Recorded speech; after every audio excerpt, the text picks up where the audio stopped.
주거 문제가 해결되면 우리 사회의 많은 문제들이 한결 쉽게 풀릴지도 모르겠습니다.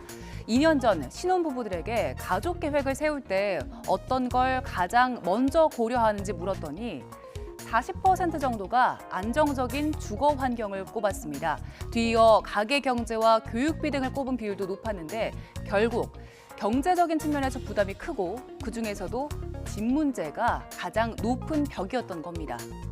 또 청년과 신혼부부가 일반 가구보다 임대료와 대출금을 더 크게 부담스럽게 느낀다는 조사 결과도 있었습니다.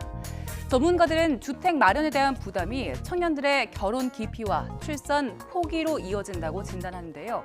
국가 차원의 주거 지원 정책 마련이 중요한 이유지요.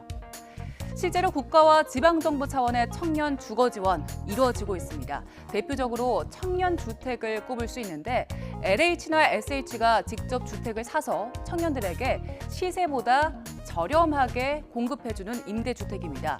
또 지자체별로도 청년 주거를 지원하는 정책이 다양하게 있습니다.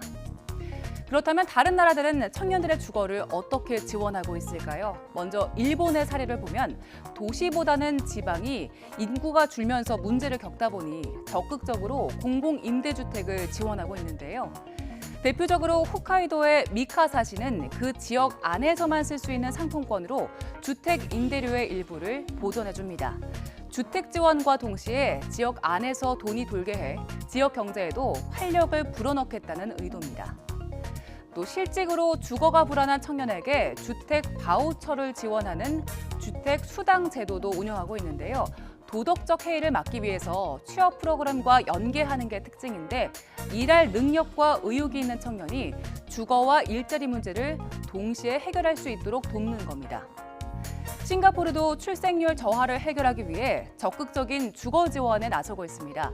신혼부부에게는 공공주택 우선권을 주고 집값의 80%까지 대출을 해주고요. 어린 자녀가 있는 경우 신규 주택을 우선 분양받을 수 있습니다. 여기까지는 우리나라의 지원과 크게 다르지 않죠.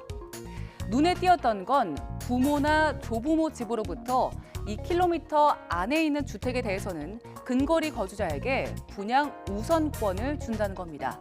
가족 공동체를 보호하기 위해서라고 하네요. 또 독일은 1인 가구 청년에게 사회주택을 우선 공급하는데요. 특히 18세에서 27세 청년에게 거처 마련과 취업 알선, 또 난방비 보조 등을 연계해서 지원하고 있습니다.